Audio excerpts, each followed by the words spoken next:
Casey's, the best in Fayette County. When you need notary services, trust the best. Sandy Howell Notary Services, back-to-back gold medal winner for Best Notary in Fayette County. They're here for you with extended hours to fit your schedule. Sandy Howell's also the 2025 gold medal winner for Best Title Company. Open Monday through Friday, 10 to 8:30, and Saturdays, 9 to 5. Call 724-564-8955 today for Sandy Howell Notary Services, where excellence is signed and sealed. Your local station, WMBS.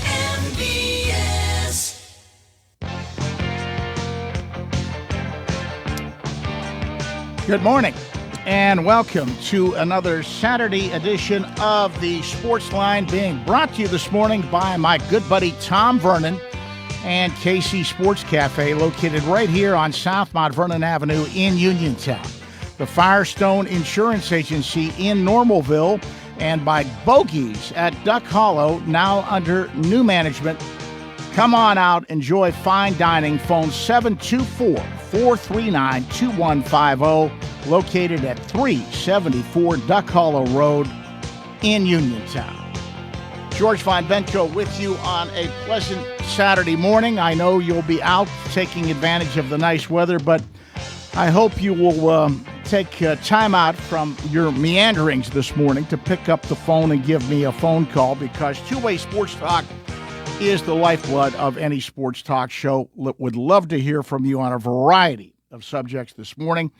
Telephone number if you'd like to join the conversation. Simply dial the WVU Medicine Uniontown Hospital talk line, 724-438-4593. That number again, 724-438-4593, and we've got one line open if you'd like to join the conversation. Interesting show today. We have two Fayette County guys going into the Pittsburgh Basketball Club Hall of Fame Legends class tomorrow at Montour Heights Country Club in Pittsburgh. And I will have interviews with both Dana Perno from Uniontown High School and Barry Taylor, the former Laurel Highlands Mustang, both being inducted. Those interviews are coming up, and we're going to talk some baseball. And one of my favorites, Uniontown native, former head coach at Oklahoma State, longtime pitching coach at several colleges, and I'm talking about the one, the only Tom Holliday. Tom Holliday will join me at 11:30 for some really good baseball talk. So that's what's on tap on the show. Let's get to the scoreboard quickly. And in WPIAL championship basketball games, a game heard on WMBS, girls 1A championship game. Geibel Gators, a valiant effort without one of their top players, Mallory Clemmer, who was injured and was out with a broken wrist. They only had one bench player, but they gave Sarah Catholic all they could handle before falling yesterday, 47-46. Other championship game final scores. Girls 5A, South Fayette over Thomas Jefferson, 57-38. In the boys' 6A championship game, Upper St. Clair nips Newcastle 52-51. And in the boys' 2A championship game, Sewickley Academy over the Jeanette Jayhawks 52-38. So that's a look at the high school scoreboard. Turning our attention to the National Hockey League. In action last night, Washington Capitals nipped the Vegas Golden Knights 3-2. Buffalo Sabres over Florida 3-2. Utah beats Minnesota 5-2. And in overtime, it was Anaheim 5, Winnipeg 4. In the National Basketball Association, Boston Celtics take the Brooklyn Nets 148-111. New York Knicks over the Milwaukee Bucks 127-98.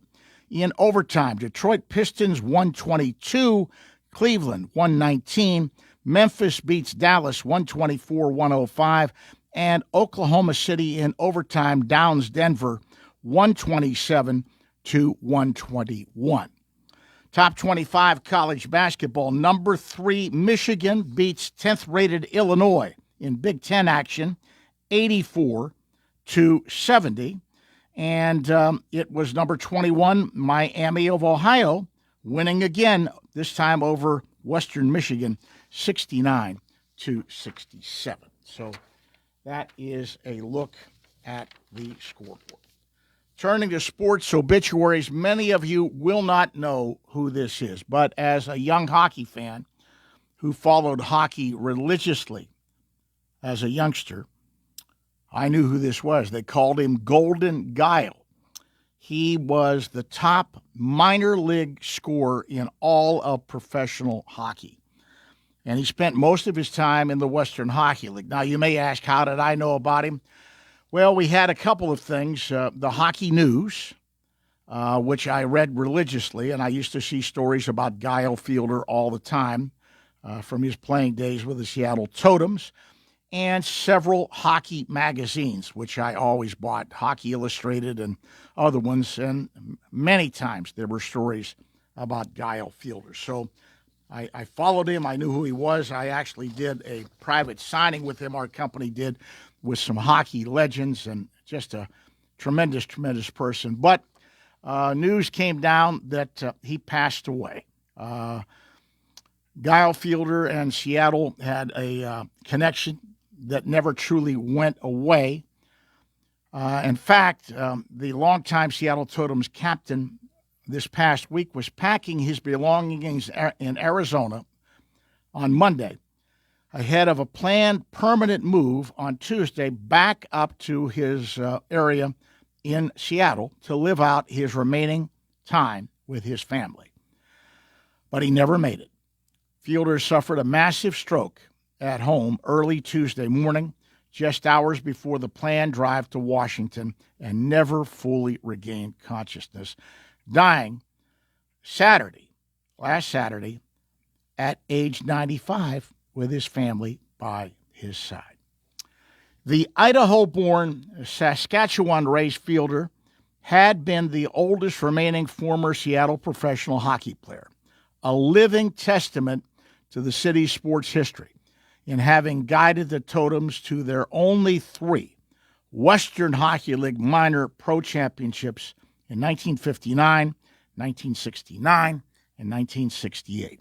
He retired in 1973 and remains pro hockey's 4th all-time point getter at 2,037 points, behind only Wayne Gretzky, Gordie Howe, and Jaromir Jagr. For Seattle sports fans of a prior era, long before the Kraken and other major pro sports franchises arrived, Golden Guile was a bona fide star back when the Totems were kings.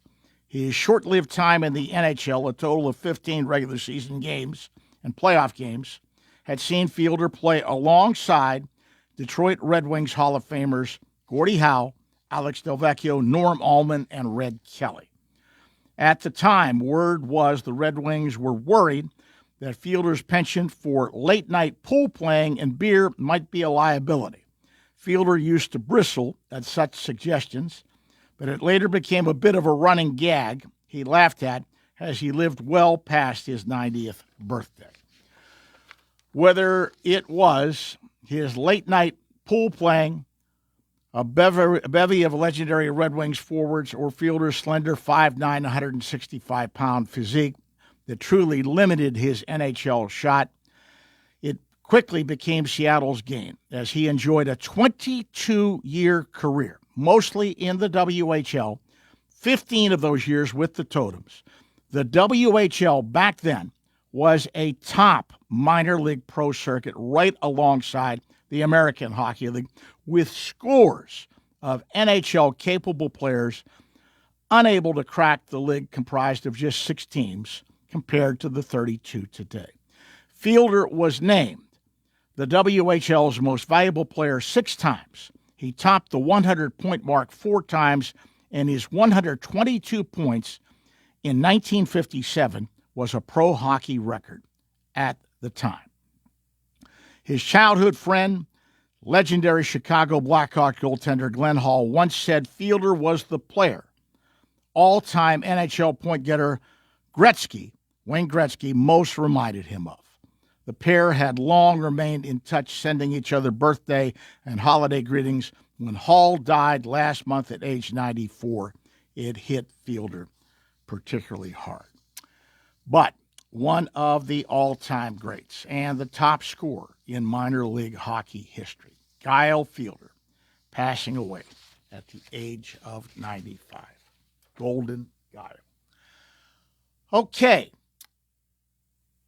We're going to get a break in, and when we come back, I will open up the phone lines for open line sports conversation. If you'd like to jump in, give us a call on the WVU Medicine Uniontown Hospital talk line. That number, 724-438-4593. We'll be back in a jiffy.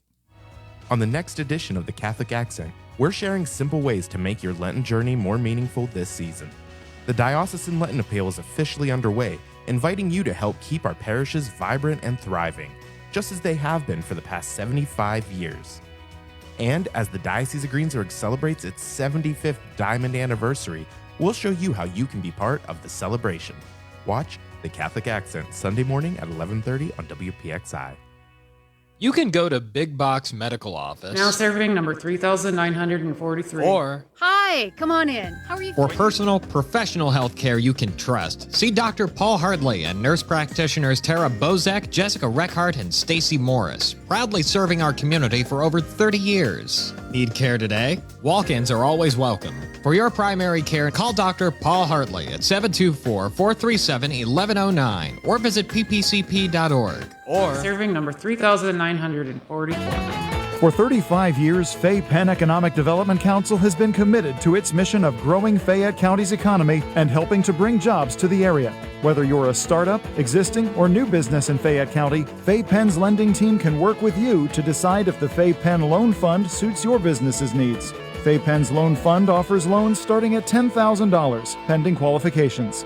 Visit faypenn.org to learn more about financing opportunities for your business and to complete a pre-application form.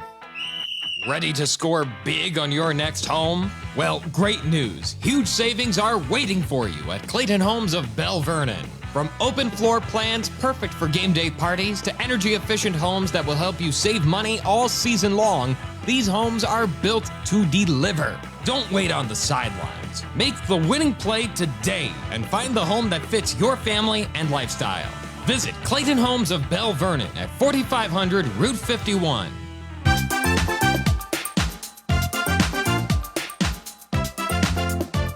Hi everyone, this is Kelly Clark with Autoland Hyundai in downtown Uniontown. 724-208-5281. What makes buying your next vehicle for me worthwhile? I make it a very easy 5-step process. You look, you shop, you ask, you decide. And I listen.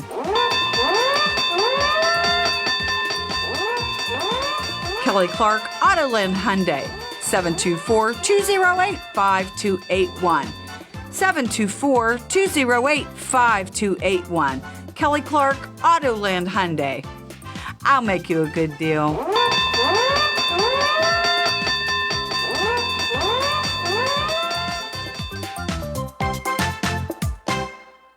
If you're an athlete, you know the importance of a strong recovery. NovaCare provides several athletic training programs geared toward athletic-related injuries and collaborates with Albert Gallatin, Uniontown, Fraser, California, Jefferson Morgan, Waynesburg, West Green, and Mapletown school districts to help student athletes stay at their best. From coordinating additional specialist care to treating on-site injuries, their experts cater to your personal needs. Specialized services include concussion diagnosis and rehabilitation and treatment for sport-specific injuries. For more information on athletic training at NovaCare, visit novacare.com or contact your local office today.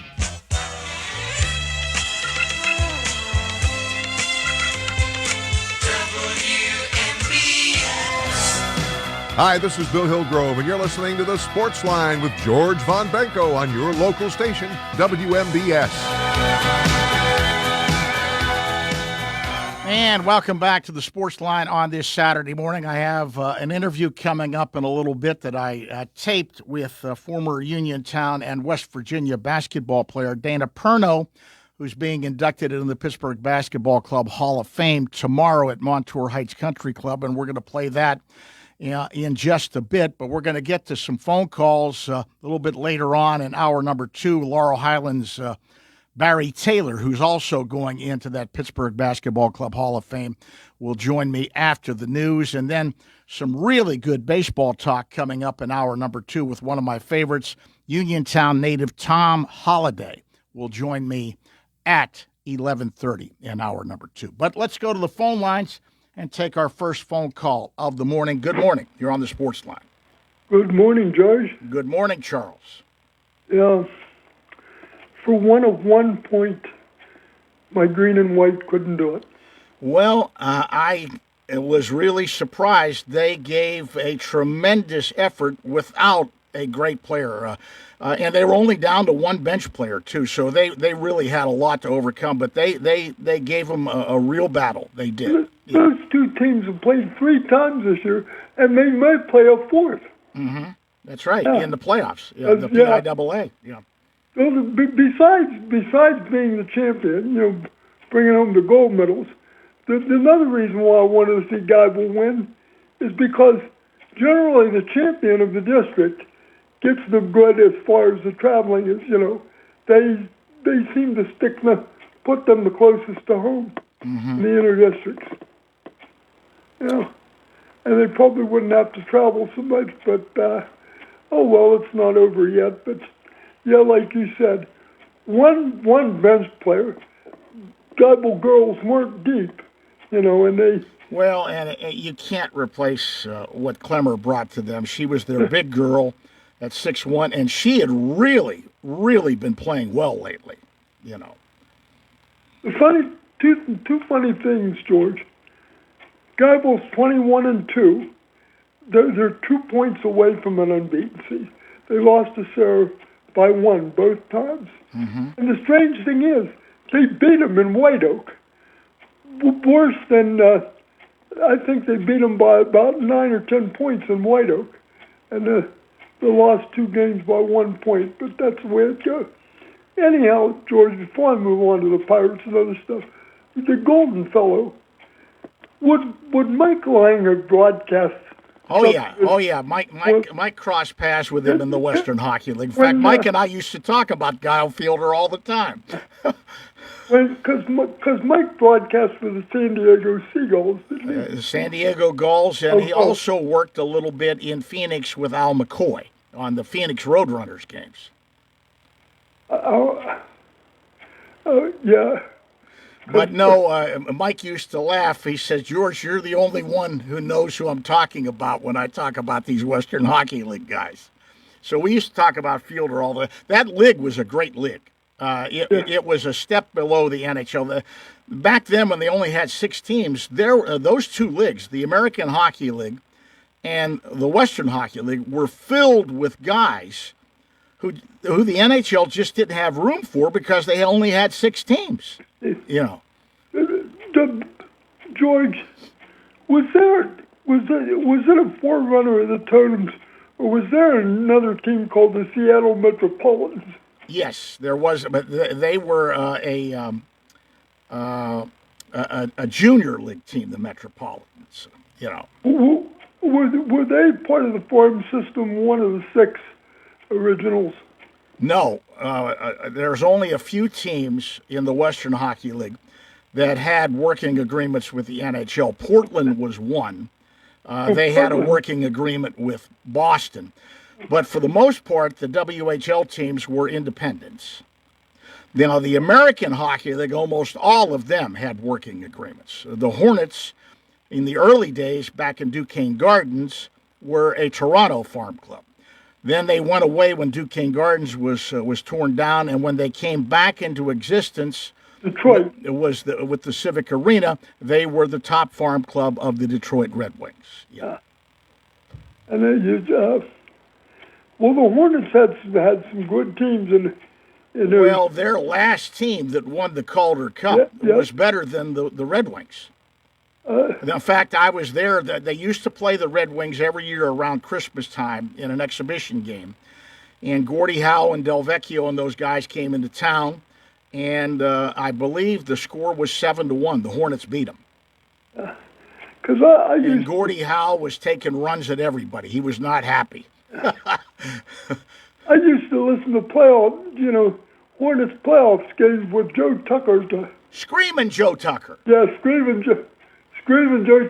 And he was a Saskatchewan native, I do believe. Mm-hmm. Tucker was a Canadian by birth. Yeah. Anyway, about the Pirates, George, I am not in the camp that wants to see Connor Griffith start the season with him. You agree with Donnie Kelly that he might need a little bit of AAA action? Yes, I do, George, because he hasn't played any AAA ball. Also, that's a tremendous amount of pressure to put on a 19-year-old that has never played in AAA, never played in any of Major League Ball. And what I'm afraid of, I hope it doesn't happen, but if the Pirates get off to a bad start, Griffin might think that the pressure is on him to try to straighten it out and get them going good.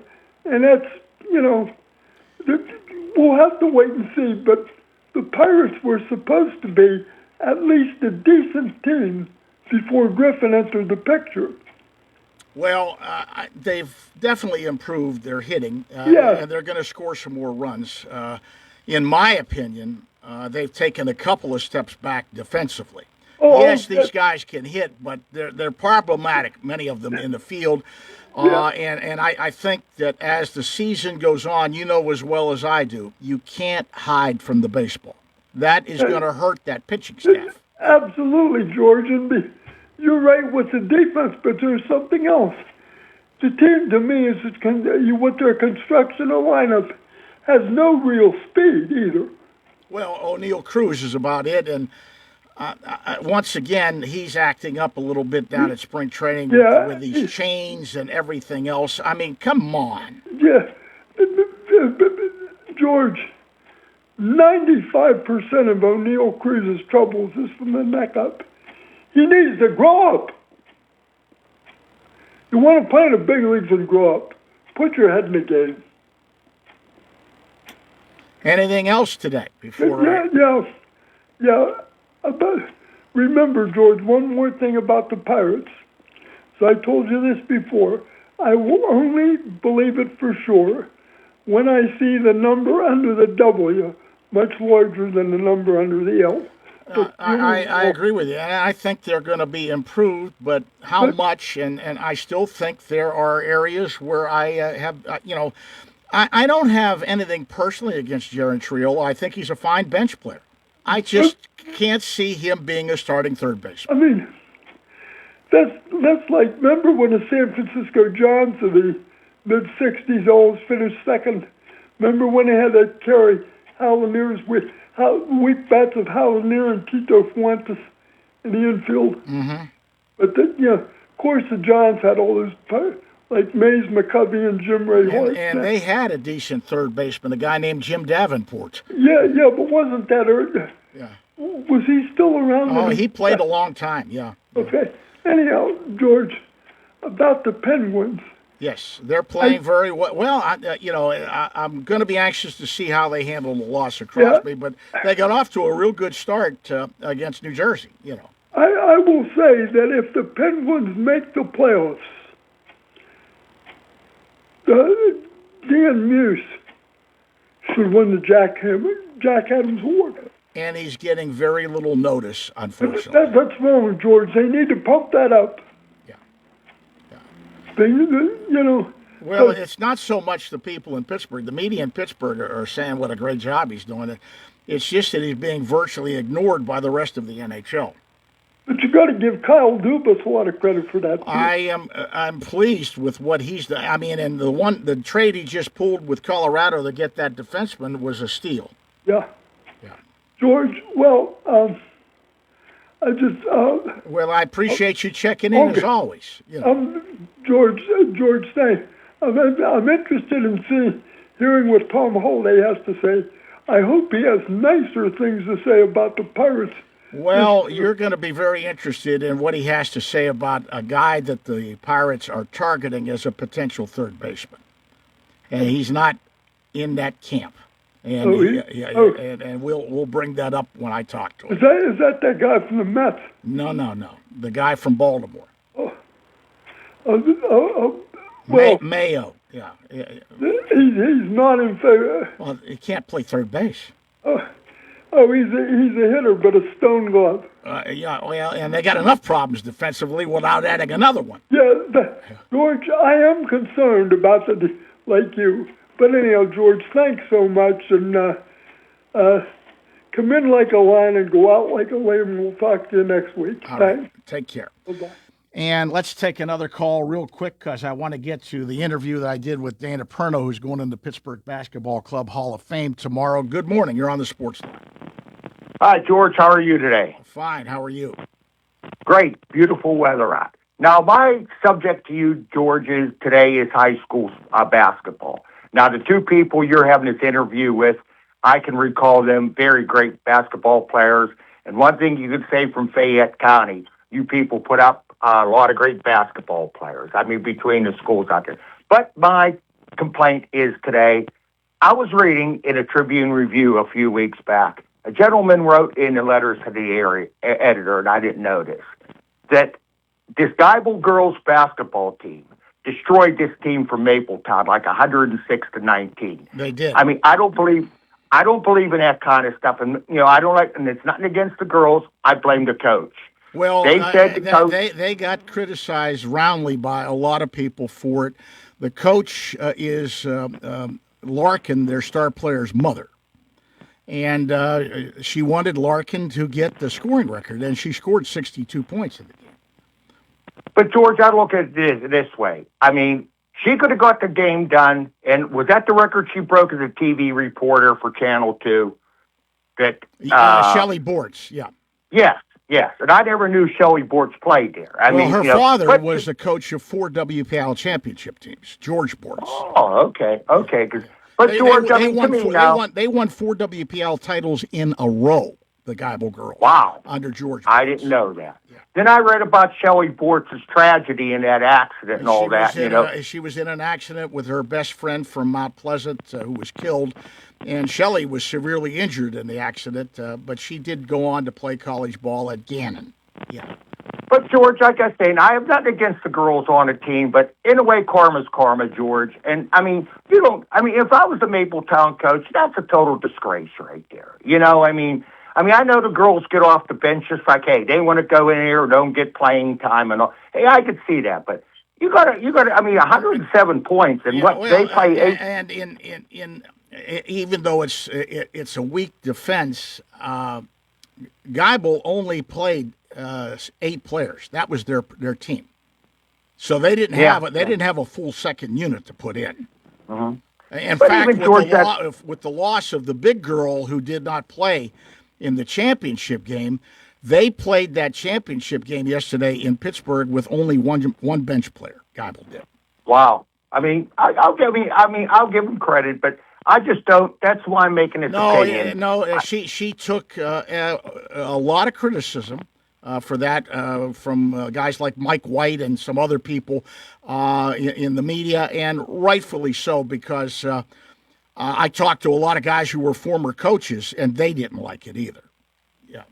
Well, George, at least we got left. At least we got the Norwin girls and the Greensburg Central Catholic girls. I heard that the Jeanette boys lost today. Maybe that's a couple championships we can bring back to the area. Now, the Laurel Highland girls, did they lose or did they win? They've been out, yeah. Oh, okay, because, they'll probably be in the state championship, and qualify for that. So, George, that's just my beef today. I know you got interviews, and these are two good people you're having interviews, because I remember them both playing up that way, Well, Barry was the coach's son. Horst Taylor was the head coach at Laurel Highlands, and Barry played for his dad, and Barry was one of my best friends in high school. We graduated together. And Dana I knew very well. Of course, his claim to fame, and he laughs about it, he was Bob Huggins' roommate in college. Wow. How about and that? At least I could say this, George. At least I got to see Gus Gerard play for Laurel Highlands when he was in that old league with Uniontown, York, and all them, because I went over to see that man play. And Gus will be with me and Jack Beener and Rick Hogger tomorrow because we're attending the brunch tomorrow. So, well, I'll tell you what, I was a big fan of Gus Gerard, and that's, if you ever want to watch a documentary, George, they did one on the Spirit of St. Louis. That could have been that team back. I've seen that one. The one I want to watch, and I haven't been able to watch it yet, is the new one that's out called Soul Power, about the American Basketball Association, and I have heard nothing but great things about that documentary. Yeah, I got to see that. But I'll tell you what, that Spirit of St. Louis team with Mad Marvin Barnes, Maurice Lucas, that team could have competed in the NBA at that time and maybe won a championship. I mean, that was a great basketball team. And Bob Costas being the announcer. I mean, that was fantastic. Yep. Okay, George, I know you got interviews and get some calls, and thanks for taking my call, and you have a great weekend, sir. All right, you take care. Bye-bye. Okay, bye-bye.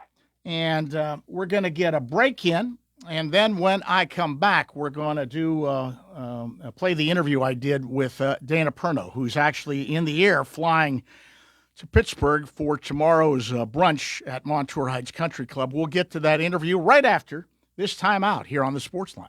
You may have noticed a new internet company knocking at your door with claims like, "I'm not here to sell you anything," or "I wouldn't lie to you." The truth is, Armstrong has played an important role in your community for decades, and we're not going anywhere. That new internet provider will probably change their name, get bought out by another company, or fold completely. Armstrong, the internet you count on, the people you trust. Visit ArmstrongOneWire.com today, or anytime in the future. Spring forward to home construction season with First Federal of Greene County. First Federal's construction and improvement loans put you in charge of your dream home project with all of the tools you need. First Federal offers construction loans, owner-builder loans, and home improvement loans. With offices in Fayette, Greene, and Washington counties, your loan stays here. Visit a First Federal loan officer today or apply online at ffgc.bank. First Federal Savings and Loan Association of Greene County, member FDIC, equal housing lender, NMLS number 458729. GlassCap Federal Credit Union in Connellsville salutes our troops. Whether you're for the war or against, they're still there. These men and women deserve more than our support. They deserve the comforts of home. Send a military care package today. Visit sendacarepackagetoday.com and find out how you can get involved. Let's all show our troops that we care. This message from GlassCap Federal Credit Union in Connellsville. Visit glasscapfcu.com for more information about their services. Chris Parker Jr., what's going on at Auto Lane Hyundai? 0% financing is back. How about 0% for 60 months on 2026 all-wheel drive Hyundai Tucsons and Santa Fe? Or HMF bonus cash up to $4,000 on Santa Fe Hybrid. The only thing lower than 0% are the below zero temperatures we've had. You're right about that. With great Hyundai financing, over 100 new Hyundais in stock, and affordable vehicles like the 2026 Venue Crossover and award-winning Elantra, it's easy to get away during the Hyundai Getaway Sales Event. Any leasing deals? Lease a 26 Elantra SE for $199 per month, or 26 Kona SE Crossover for $219 a month. Just see us for details. Plus Hyundai Assurance, America's best warranty, 10-year, 100,000-mile powertrain protection, 5-year unlimited miles roadside assistance. Autoland Hyundai, 25 East Fayette Street, downtown Uniontown, or visit their website at autolandhyundai.com.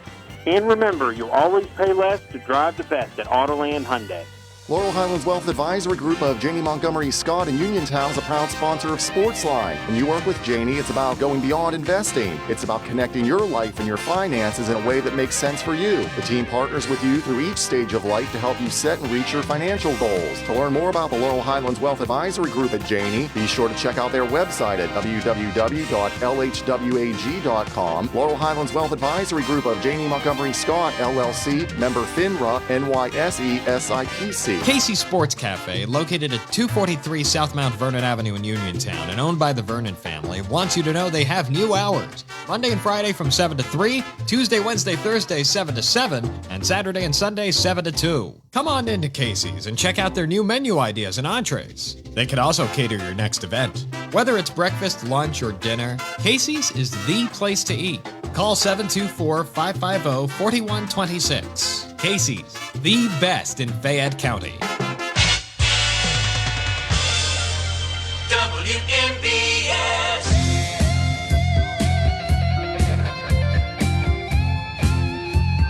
Hi, this is TJ Watt, and you're listening to the Sportsline with George Von Benko on WMBS Radio.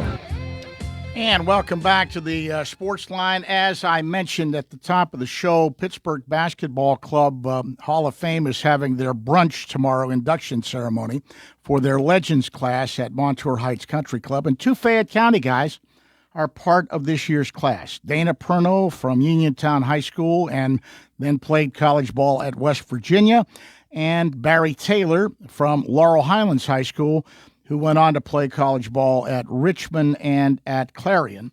Dana Perno is flying to Pittsburgh as we speak right now, so I taped an interview with him, and Barry Taylor will join me live after the news at 11. But right now, let's eavesdrop on my conversation with former Uniontown Red Raider Dana Perno. I'm joined on the Sports Line by former Uniontown Red Raider and West Virginia Mountaineer Dana Perno. Dana is being inducted in the Legends class of the Pittsburgh Basketball Club Hall of Fame at Montour Heights Country Club. That event, the brunch, will take place tomorrow morning, Sunday morning. And Dana, congratulations. It's nice to be remembered. What was your reaction when you heard about this? Well, George, I was really surprised. 51 years ago, who would have thought? I think Bob Huggins had mentioned my name to John, and John's like, "Yeah, well, I remember Dana. We got to get him in the Hall of Fame." But I looked at the list of players that are in this Hall of Fame club, and I'm humbled. I mean, there are some great.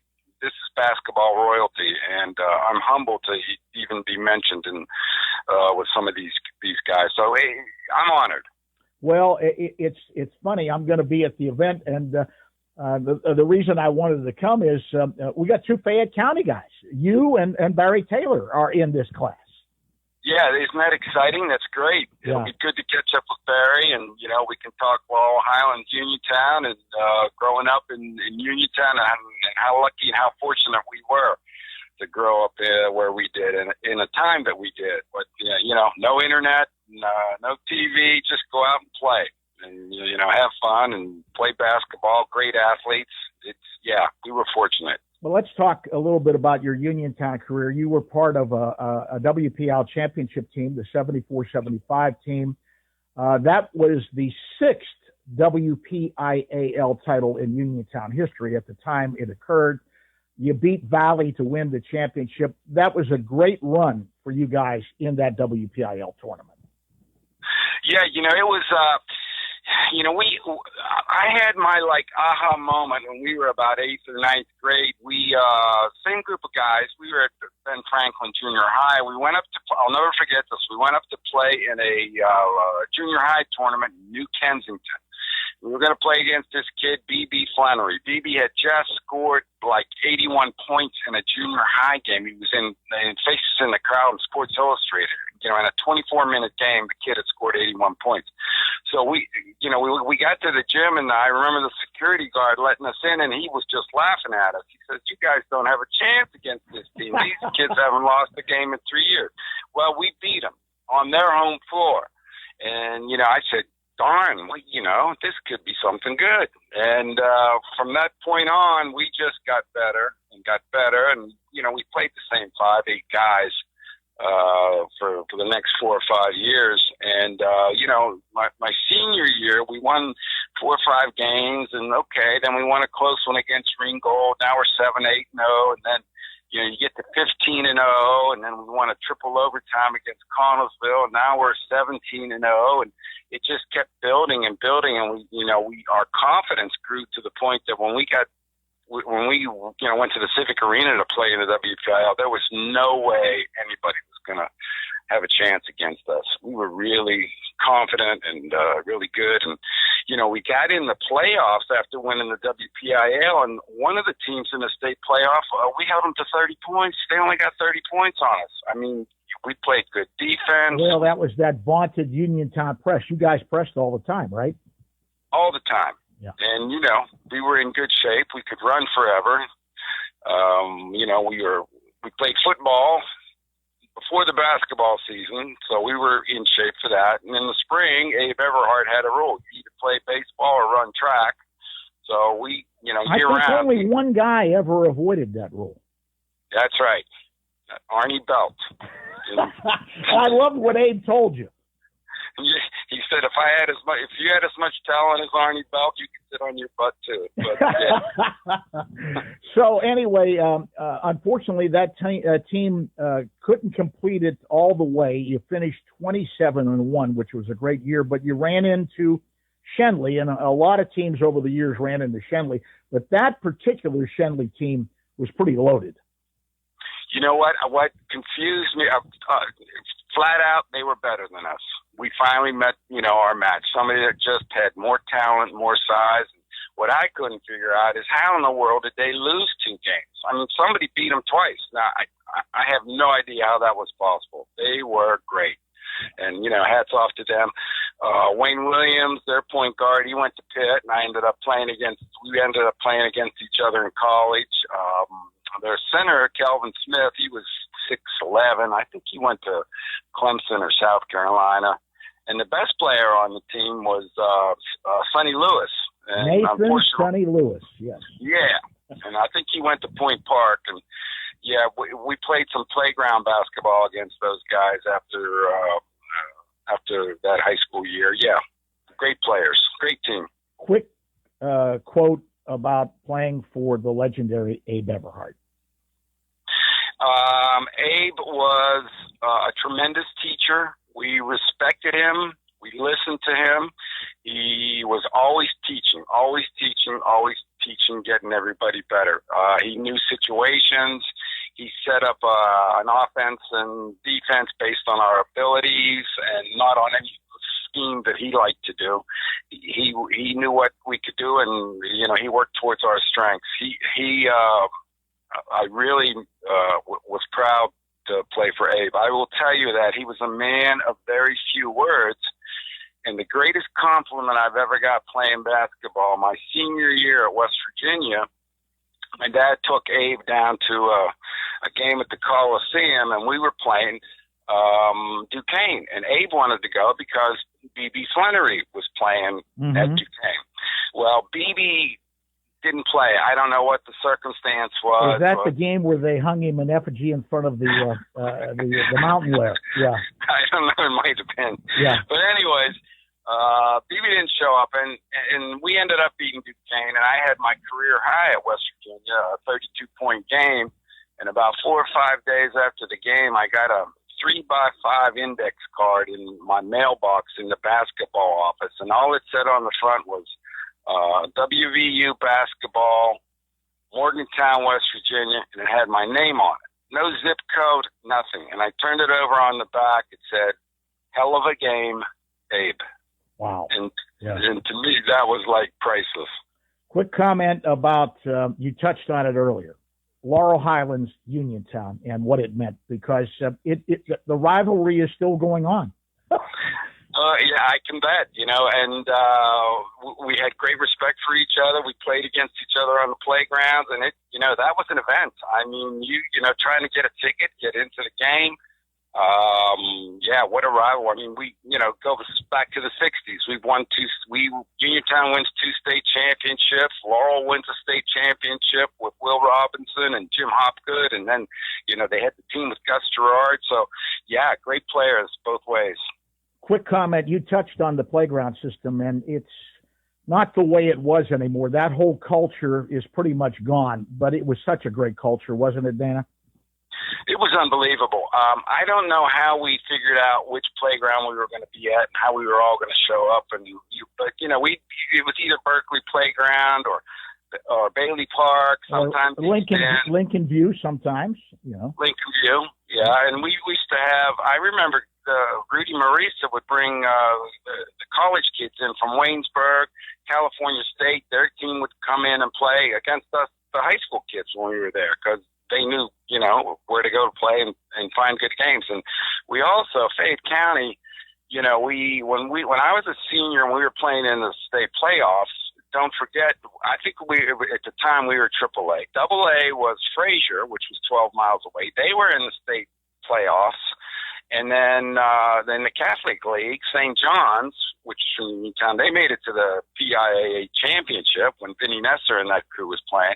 So, and these, we all played together in the summer at Berkeley Playground, and it was something. You played a lot of summer league ball. Remember when we had the traveling team with the West Virginia guys and some of the other guys from our area, and we travel. And one of my funniest stories is we played in Connellsville, and Tim Maruka was running the tournament, and we didn't have enough guys to start. And I was sort of like the de facto coach, and Bacon, you look at me and says, well, you got to start until the other guys get here because we don't have enough guys.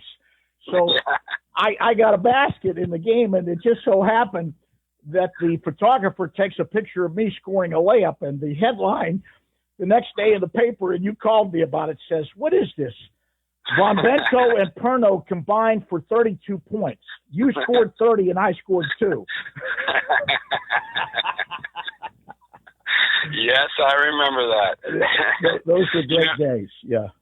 Yeah, and, Tim Maruka, we had I think Connellsville only lost 4 games that year. They were like 17-4. 2 of them were to Uniontown, and one was to Laurel Highlands, but they had a really great team. They had great pastors that ended up playing professional baseball. Mike Hardy, that played college basketball. Played at Slippery Rock and is in their Hall of Fame. Yeah. Yeah. And then, but Maruka, he fouled me in the triple overtime game with 1 second left on the clock and put me on the line. And, I made Mike Hardy has never forgotten that either. and then his thing was, of all people, to foul. Yeah. Anyway, a quick comment about West Virginia. You went down there. Huggins was your roommate. It didn't start out great for you. You didn't get as much playing time as you wanted, but boy, things turned around after Gail Catlett got there. Yeah, Gail was. He gave me an opportunity. I before my senior season, I said, this is my last shot at it. So in the off season, I was really working hard. I mean, lifting weights and running. And I went in to talk to Coach Catlett before the season and say, look, all I'm asking for is a chance. And I was standing outside the office, and I heard him talking to one of our other players who was kind of dogging it. And I heard Catlett say, now, I don't know who this Dana Perno is, but I know every drill that we've done and every race when we're training, he's first. He comes in first all the time. He said, so I got to play him. I don't know if he can play basketball, but I got to give him a shot. So that's all I needed to hear. I didn't even go in and talk to him. I just turned around, and he was a man of his word. He let me prove it on the court, and I ended up doing okay. Well, congratulations once again on this Legends class in the Pittsburgh Basketball Club Hall of Fame. Looking forward to seeing you at Montour Heights Country Club on Sunday. Congratulations once again. And it just brings back a lot of great memories, doesn't it, Dana?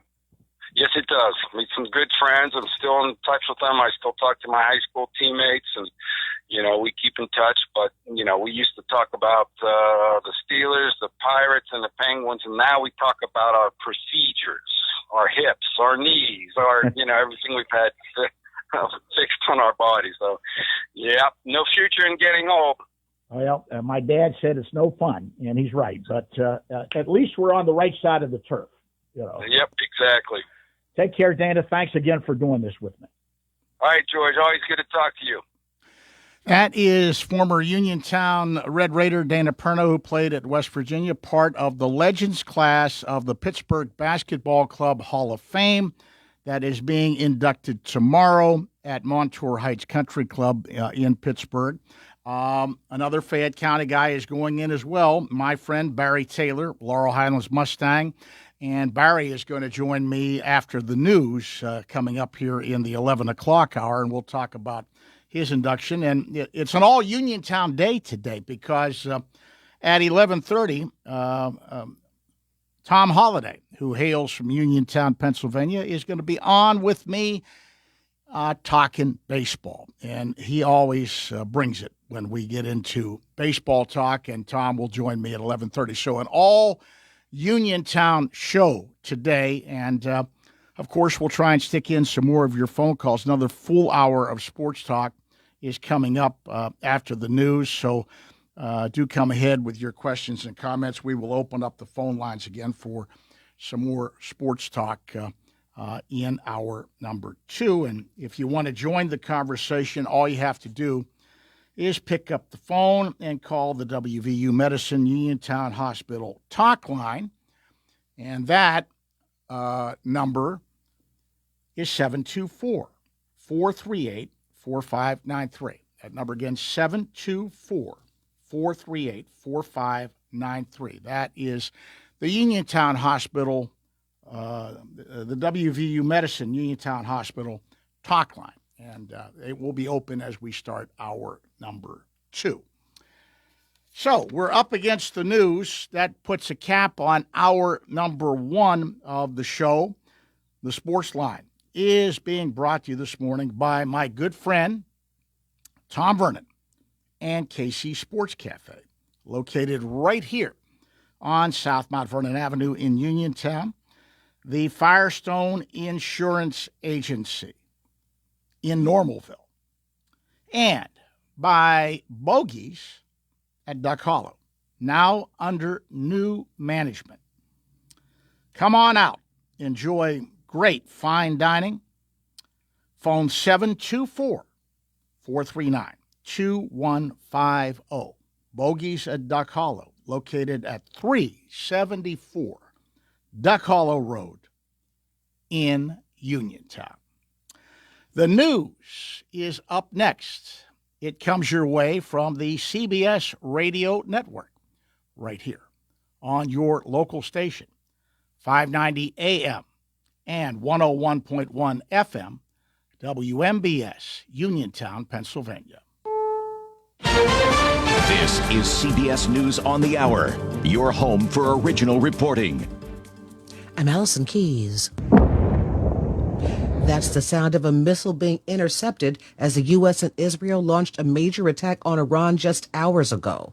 President Trump says it's because Iran keeps pursuing its nuclear program, which could threaten this nation. The United States military is undertaking a massive and ongoing operation to prevent this very wicked, radical dictatorship from threatening America and our core national security interests. More now from CBS's Charlie D'Agata in Tel Aviv. The United States military. It was described as a joint military operation between the United States and Israeli forces, a preemptive strike. Explosions were then reported in Tehran and in 4 other cities across Iran. Israeli officials confirmed that dozens of strikes were launched targeting Iranian government buildings, regime targets, Iran's ballistic missile arsenal, and launch sites. Now, within maybe 30 minutes or so, the air raid sirens rang out again here. That was the counterattack that was already underway. Residents were instructed to take shelter.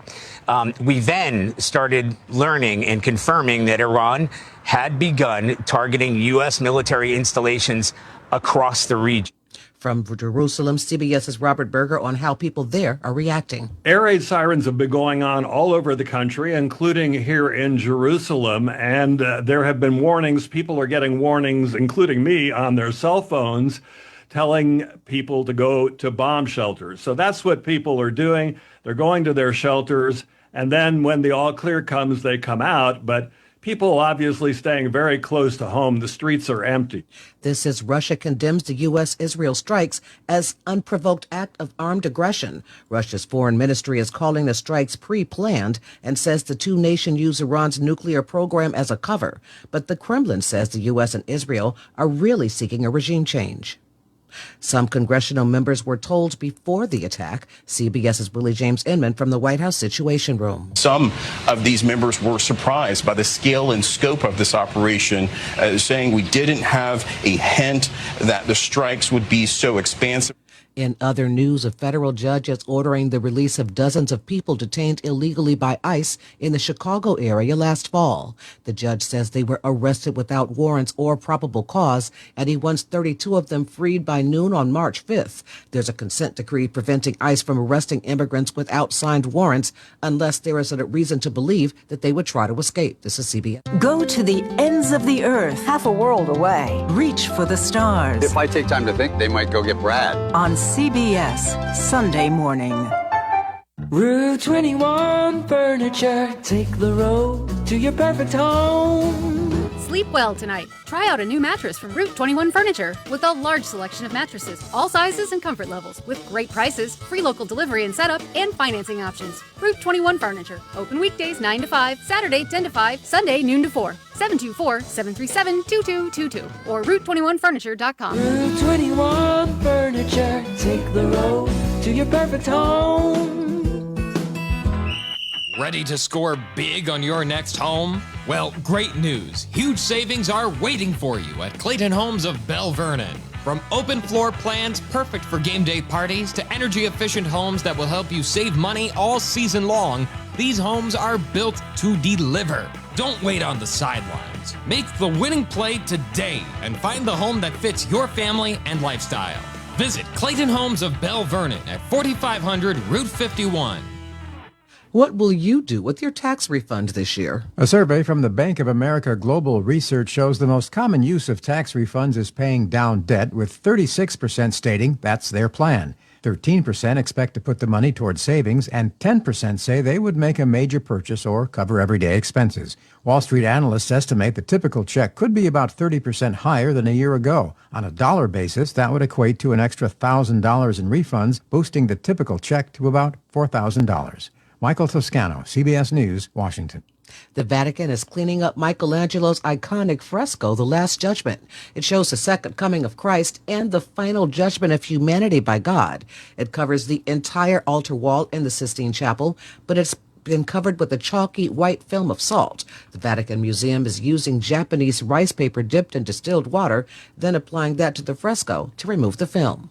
Allison Keyes, CBS News. Are you looking to list or sell your house? Now is the time to let the professionals at Caldwell Banker Laurel Ridge Realty help you with all of your real estate needs. Caldwell Banker Laurel Ridge Realty has two convenient locations to better serve you. In Uniontown area, 724-437-7100, or in Connellsville area, 724-628-7200, and speak with one of our real estate professionals. Visit our website, caldwellbanker.com. We have been proudly serving Western Pennsylvania area for over 30 years and look forward to helping you with all of your real estate needs. Broker Paul Borch Jr.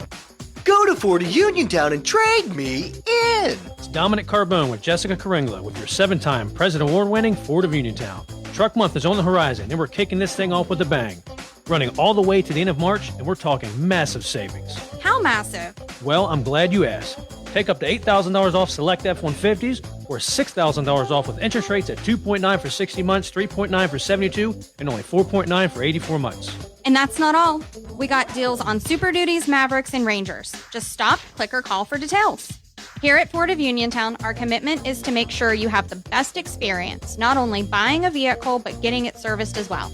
That's why we offer online maintenance appointments and free pickup and delivery. Your truck knows, shouldn't you? That's Ford of Uniontown on the hill across from Applebee. 724-425-5980 or FordofUniontown.com. Price excludes taxes and transfer fees, must finance with Ford Credit, and not all buyers will qualify. For economy, price, and quality service, call Economy Furnace. Don't rely on luck when it comes to your tax return. Hot days are on the way. Time to swap out that old air conditioner and stay cool all season long. Turning your tax return into an HVAC upgrade is a very smart move. As we spring ahead into summer heat, don't let your tax return sit idle. Invest in a home comfort system and enjoy comfort and savings for years to come. Our partnership with Amana means you can enjoy top-of-the-line quality and unbeatable efficiency. Not yet ready to replace? Remember to schedule a clean and tune-up for efficiency and longevity. Don't forget about those dirty ducts. Easy Air Professional Duct Cleaning will get the job done right with improved air quality and energy savings. Contact us today at 724-438-4575 for a free consultation to maximize your tax return, then enjoy a comfortable, healthy, and cool spring and summer. For economy, price, and quality service, call Economy Furnace. Wow, your dog looks beautiful. We went to Mutts on Market Street, the dog grooming salon in downtown Brownsville. Samantha has over 10 years dog grooming experience. They work with any dog, any breed, any size. Didn't it cost a fortune? No, the prices are great. They offer a full line of grooming and other services. Mutts on Market Street, now in the new location, 15 Bridge Boulevard in Brownsville at the old Dukeman's Beer Distributor. Same great service for dogs and cats at the same great prices. Mutts on Market Street, now in the old Dukeman's in Brownsville. For more information, visit Mutts on Market Street on Facebook. Well, much cooler temperatures are here, but you could still enjoy your deck or patio with retractable or fixed awnings from Lifetime Awnings. Made in the USA with manufacturer and customer guarantees, Lifetime Awnings products last. Lifetime Awnings is veteran-owned and operated with a 10% discount to all military veterans and their families. Call Lifetime Awnings, 724-554-6067 for a no-cost or obligation home consultation. Or email John, the owner, at lifetimeawningsusa@gmail.com. Your local station, WMBS.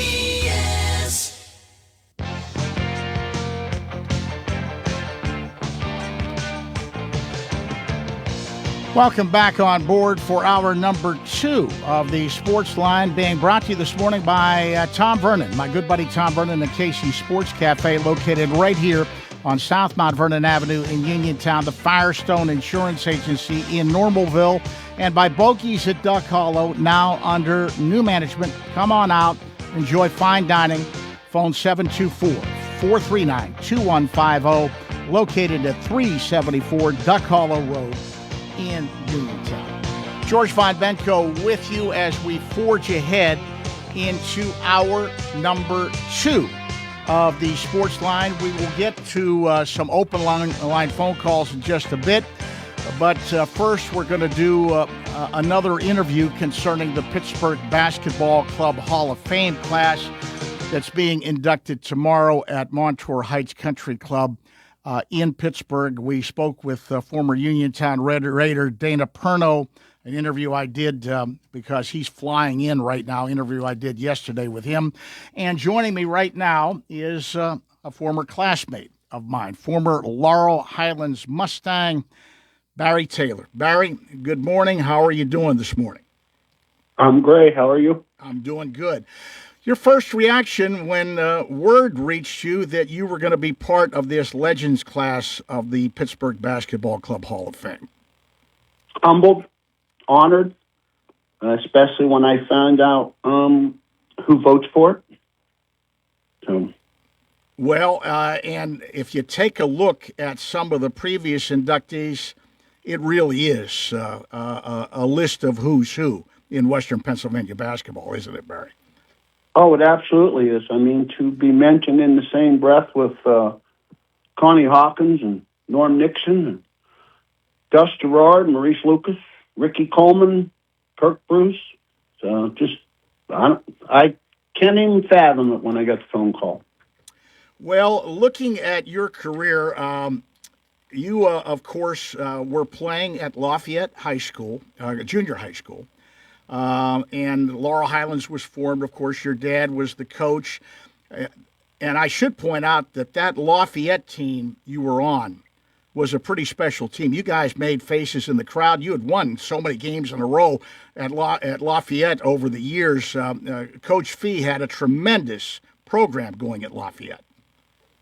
Yeah, we won 98 straight games. Before they lost. Before they lost, and so you were part of that. But Lafayette, of course, was part of Uniontown, and you were going to wind up playing for the Red Raiders. And I love the way you phrased it in an article I wrote about you. Your dad sat you down and told you, he says, I may lose to Uniontown, but it's not going to be because my son beats me. That is true. So, and to say I was not real happy to be leaving Uniontown would be an understatement. Well, that's a story how you found out. You got home and the family was gone. They moved out. Yeah, they had. And your neighbors had to tell you that the moving trucks were there, and then your dad came by and picked you up, and that's how you. And you weren't real happy about it. You told me that because you didn't know a lot of people in Laurel Highlands.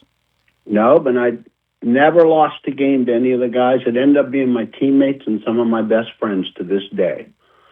So, yeah, it was kind of uncharted waters for me, and I really, I grew up a Red Raider. There's no other way to put it. You kind of get immersed in that athletic culture growing up, and I was immersed in it and loved it. So now, as I recall in our interview when I did a memory lane on you, you had a little problem at first because you showed up and you were injured and you were hobbling. You were on crutches when you first transferred in. Yeah, I'd broken my ankle in football for Uniontown.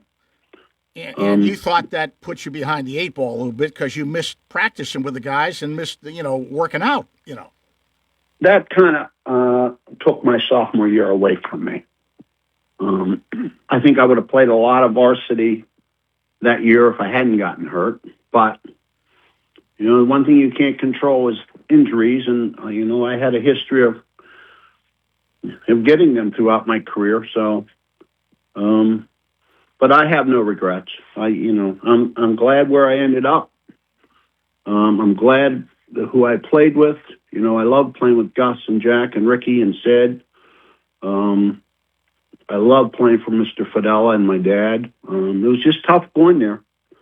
It's just a change when you don't really know anybody. But I give credit to some of the upperclassmen like Buzzy Harrison, and then they put their arms around me and said, hey, we're glad you're here. So it was all good. I want to talk to you about the dynamic because we've seen instances of it throughout basketball history of guys playing for their fathers.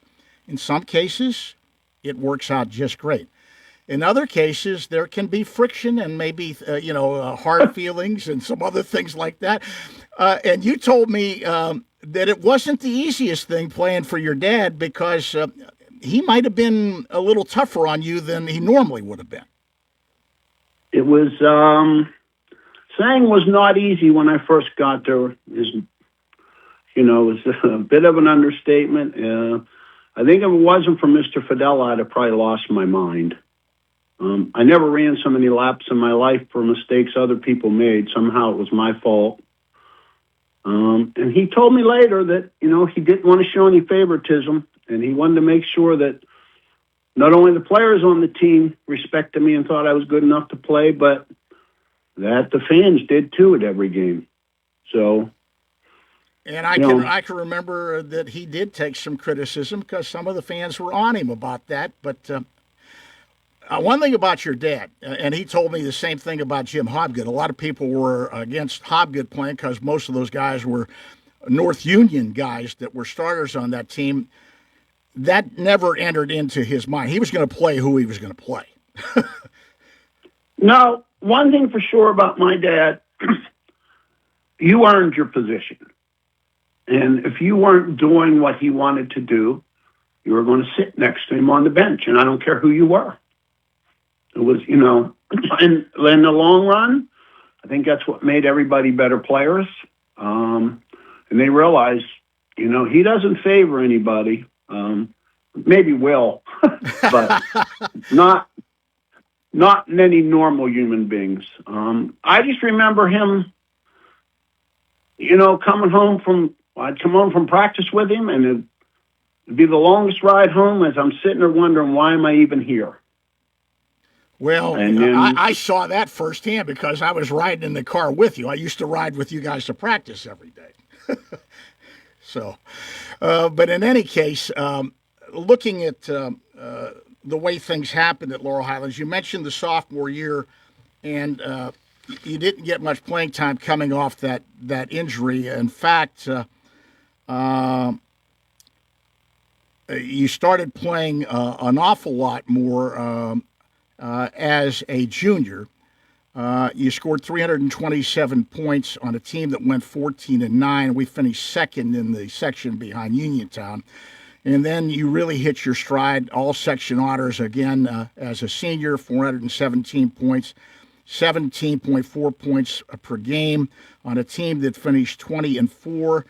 But every time I talk to you or Gus or other guys who are on that team, you guys all say there was still unfinished business. The loss to Gateway still hangs big over everybody, doesn't it? Yeah, it does. And I will tell you that I have lunch about once a month with Ricky Coleman from Shenley. And he told me that all year they prepared to play us again in the state playoffs. And when we weren't there, he told me he was more shocked probably than I was. Because he said that we were the best team they played and it wasn't close. Well, we used to play Shenley. You used to be almost like clockwork, third game of the year. And that game, that particular year, was a tremendous ball game. Yeah, it was. And, that was always, as Ricky and Clarence Hobson would say, that was always their first game of the year, and they loved making that trip to Uniontown. Because they knew it was going to be a test. And as they said to me, we could never intimidate you guys. We knew you were going to fight us every inch and every possession. And he said, it was great because your father provided us meals and everything to go back on the bus. And, we didn't get accorded that, as he would say, respect and love the way you guys gave it to us. So talk a little bit about after the high school career ends, you were recruited just as well as Gus being recruited. There was a lot of talk about you guys maybe going to the same school together. You wound up at Richmond. And how did that happen, Barry? My father had said to me, do you want to go to UVA with Gus? And I always wonder, is it you who makes Gus or Gus who makes you, or do you want to go try to make your mark on your own? And Richmond came in late, was probably the last school that came in on me, and they had a very young assistant, Coach Walker, who he had just finished his playing career at Wake Forest. He and I hit it off, and, I thought, wow, this is a great opportunity. I'm only an hour away from Gus. I wanted to play in the South. And I knew I would get an opportunity to play right away. Well, you were the third scorer on the Frosh team. They were still playing Frosh ball, freshman ball at that time. And then as a sophomore, you got sporadic playing time. And I remember talking to you, and you were disappointed that you weren't getting more playing time. Well, I had a very serious knee injury my freshman year, near the end of the year. And you kind of get hurt and they kind of forget about you for a while. And it really wasn't the greatest fit for me after my freshman year. And a lot of that's on me, part of that's on the coaching staff and them not having faith in that I was fully healed. Well, as I recall, it was a rough recovery. That was back in the day when you had a knee injury. It really set you back. They can't do some of the things they can do today with knees, Now, Dr. McHugh at UVA told me, you may never play again when he did my surgery. And you didn't have the recovery things you have today. You basically were, your trainer was telling you do this, and this, and that was about the extent of the rehab. So that being it took said, me a long time to get confidence in my knee again. I will say that. That being said, you decided that you were going to leave Richmond and you transferred to Clarion. Years later, when I did the article on you, you told me that maybe, hindsight being 20/20, maybe you should have stayed at Richmond and stuck it out. I probably should have. But when you're an 18, 19-year-old kid and you're come from a winning program, I've never played for a loser.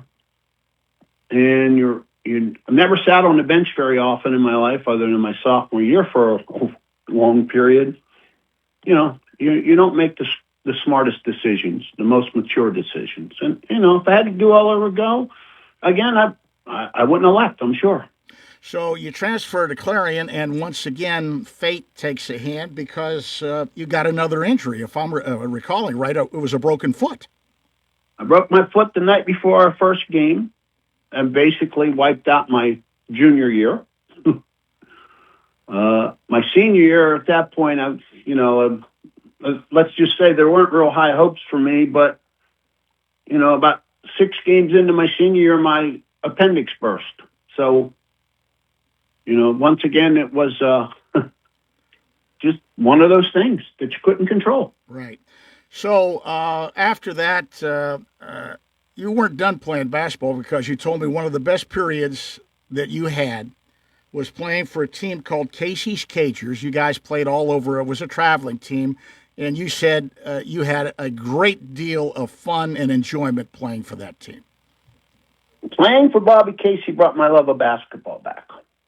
And playing with the guys I played with, one of whom is going in the Hall of Fame tomorrow with me, Donnie Gambridge.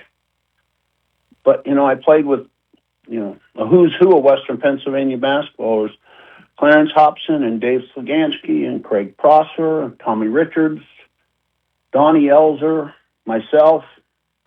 We didn't lose many games, and boy, we had fun. So those were great days. Well, Barry, I'm glad I was able to get you on. Look forward to seeing you tomorrow. I'm traveling down with Gus, Gerard, and Jack Beener and Rick Hogger. We're coming to the event, and of course, Dana Perno told me to say hello to you. He's looking forward to seeing you at the event tomorrow. It's going to be a great get-together. A lot of great basketball people are going to be there. And once again, congratulations. Thank you very much. You take care. I'll see you tomorrow. Take care. Bye. All right. Bye-bye. Barry Taylor going into the Pittsburgh Basketball Club Hall of Fame. And that's going to be an interesting get-together tomorrow. We're going to get a break in, and when we come back, we're going to stay with the Uniontown flavor. Uniontown native Tom Holliday, former head coach at Oklahoma State, pitching coach at Texas, won a couple of national titles, was at North Carolina State and Auburn, played on a great Miami baseball team when he played in college, but he's always a great guest to talk baseball with. We're in the midst of spring training. Tom Holliday is up next with some baseball talk right here on the Sportsline, right after this. You can go to Big Box Medical Office. Now serving number 3,943. Or Hi, come on in. How are you? For personal, professional health care you can trust, see Dr. Paul Hardley and nurse practitioners Tara Bozek, Jessica Reckhart, and Stacy Morris, proudly serving our community for over 30 years. Need care today? Walk-ins are always welcome. For your primary care, call Dr. Paul Hartley at 724-437-1109 or visit ppcp.org. Or serving number 3,940. Laurel Highlands Wealth Advisory Group of Janie Montgomery Scott in Uniontown is a proud sponsor of Sportsline. When you work with Janie, it's about going beyond investing. It's about connecting your life and your finances in a way that makes sense for you. The team partners with you through each stage of life to help you set and reach your financial goals. To learn more about the Laurel Highlands Wealth Advisory Group at Janie, be sure to check out their website at www.lhwag.com. Laurel Highlands Wealth Advisory Group of Janie Montgomery Scott, LLC, member FINRA, NYSE, SIPC. Chris Parker Jr., what's going on at Auto Land Hyundai? 0% financing is back. How about 0% for 60 months on 2026 all-wheel drive Hyundai Tucsons and Santa Fe? Or HMF bonus cash up to $4,000 on Santa Fe Hybrid. The only thing lower than 0% are the below zero temperatures we've had. You're right about that. With great Hyundai financing, over 100 new Hyundais in stock, and affordable vehicles like the 2026 Venue Crossover and award-winning Elantra, it's easy to get away during the Hyundai Getaway Sales Event. Any leasing deals? Lease a 26 Elantra SE for $199 per month, or 26 Kona SE Crossover for $219 a month. Just see us for details.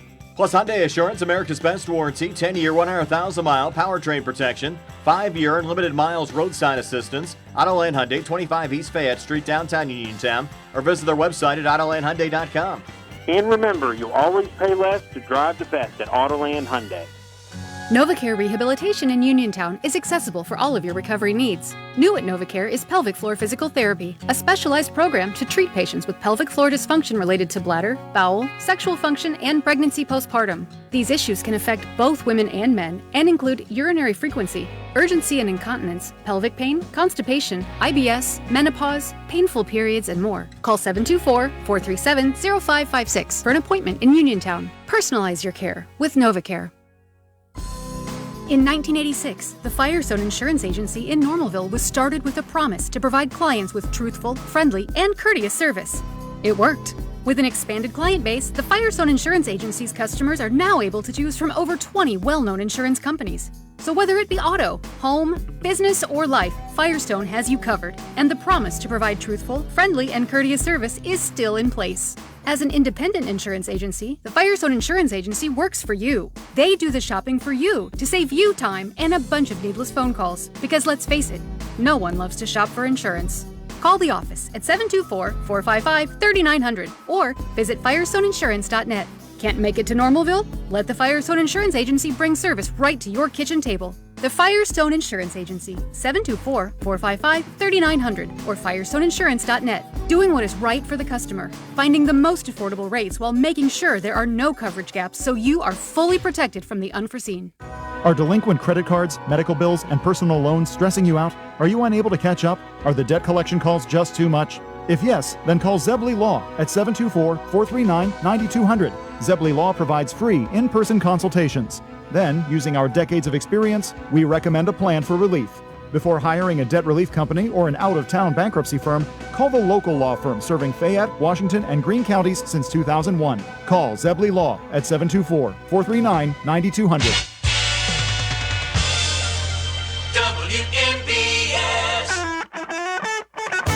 Hi, this is Rob King. You're listening to the Sportsline with George Von Benko on WMBS.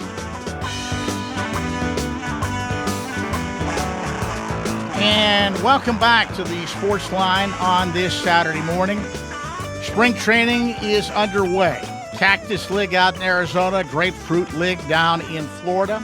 Joining me right now, one of my favorite guys to talk baseball with, Uniontown native Tom Holliday, former head coach for many years at Oklahoma State and an assistant coach under Gary Ward during some of Oklahoma State's great years. He was the pitching coach, later a pitching coach at Texas, won a couple of national championships under Augie Garrido, was at NC State and Auburn, and just a great baseball family and always good baseball talk. Tom, good morning to you. How are you, my friend? I'm good, but I got a cold, so if my voice is funny, you're just going to have to live with it. Well, that's okay. Being a Fayette County guy, I'm sure you will be pleased to know that I just had a couple of guys from Uniontown on who are going in to the Pittsburgh Basketball Club Hall of Fame at a brunch tomorrow for their Legends class. Great to catch up with former Uniontown Red Raider and West Virginia Mountaineer Dana Perno, and also a nice chat with former Laurel Highlands Mustang and Richmond Spider and Clarion Golden Eagle Barry Taylor. Guys that I'm sure you remember from your past days in Uniontown. You know, Barry Taylor, I'll never forget. I'd like to think that we're friends. Even though we had a kind of a skirmish one night in Uniontown and kind of an ugly deal. Somebody forearmed somebody and then everything broke loose. And Perno came after me. I don't know. I know his dad. I didn't know him. Right. So in any case, as I mentioned when we opened up, Grapefruit League in full swing, Cactus League in full swing. I always take spring training results with a grain of salt. They can be used as a little bit of a barometer, but you can't put all your eggs in that basket because I've seen so many guys who had great spring trainings and then they flame out. So you got to take it with a grain of salt, I think. Well, I'll tell you this: if you think you're doing your organization from within, if you think you're building something, you got to teach players how to win. And spring training, it starts in spring training. And people, you know, like your veterans report, they complain that spring training's too long. It doesn't take them longer than three weeks to get ready. And then if they shorten spring training, batting averages drop into the 240s. I think the average big league batting average last year was somewhere around 249. So, spring training has value, and young managers, and I think what do we got this year? Like 10 new managers. Mm-hmm. So you got to teach your guys. They got to learn you. They got to find out what you're made out of too as a manager. So maybe the first week or two, where it's just everybody getting their uniforms dirty, getting at bats, guys are getting an inning to see what it looks like to throw to hitters. But I'll tell you what, but the last couple weeks of spring training are really important. And, you got guys that are either making teams or not making teams that are getting sent to AAA, and holes are showing up. Got to make trades. So it's, hey, if you want to win, and that's a big question because some people fake out their fans. But if you want to win, you keep an eye on those last couple of weeks of spring training. The club that we grew up following, the Pittsburgh Pirates, made some moves during the offseason, something that hasn't happened very much in recent years, and they brought in a few guys to try and punch up their offense. I happen to like some of the moves that they made, but I still think they needed some work to be done. But they had to do something because their offense was one of the worst in baseball last year. Yeah, I agree. The moves they made were good. They weren't great. They were good, but they don't seem to want to do the great thing, and that bothers me. But the reason it bothers me is every team that wins big, they have to have an attention seeker. They got to have a middle of the order thug that everybody fears, and then you build your lineup around that. And they picked up, O'Hearn. He's a good player. He's a good hitter. People don't know much about him. He just found it the last couple of years. But he doesn't fit the mold of a thug. He's not a middle-of-the-order guy that draws fear. Why they didn't try to sign somebody like Goldschmidt, who's on the end of his career, but he can still hit. What about Osuna? Is time passed him by, or can he regain it? Because he had a bad year last year, but he's done well in the past. I'll tell you what, that's their attempt to have a thug. But he's never really been the guy that sits in the middle of the order that hits 300 with 35 dingers and 150 ribs. He's not that guy. He's a good contributor. I mean, he would be a good 3 in front of the thug or a 5-hole hitter behind the thug, but they just didn't go get that one bat that everybody says, oh, Pirates are making a run at it, but hey, that takes a 3, 4, 5-year contract at, it's $25 million a year, and Pittsburgh just won't do that. That's just not in their DNA right now, and it's a shame because they got some young arms that their pitching staff it could be pretty special, the pitching staff. Yeah.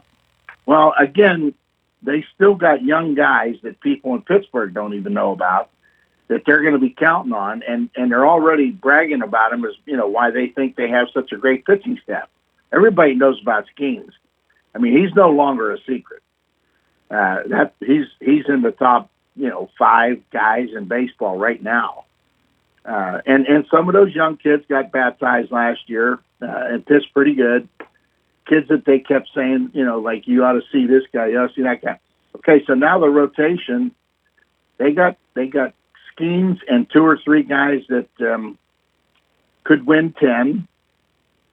Is that going to get it done? And do they have the bullpen, to hold up for a whole season? So you brag on your pitching, but most of it is unknown. Most of it's young kids. Well, let me throw this out to you because somebody brought it up to me with an earlier call, and I think it's worth keeping an eye on. Yes, they did add some bats to help offensively. One of the things that happened, though, is defensively, they weakened themselves. Some of these guys are not good in the field, and some of it is showing up a little bit in spring training. You're seeing some errors, although you're going to see errors with the wind-blown fly balls and everything else in spring training. But when you're relying so much on pitching, if you're not good defensively, that hurts you a little bit, doesn't it? Well, if you're talking about the young shortstop, you got to remember that's the second hardest position on the field to play. Other than catching, playing shortstop in the big leagues is tough. That kid's going to get better the more he plays. He's going to make an error, but he's also going to show you 30 home run potential from a shortstop. He's going to show you 30 stolen base potential at shortstop.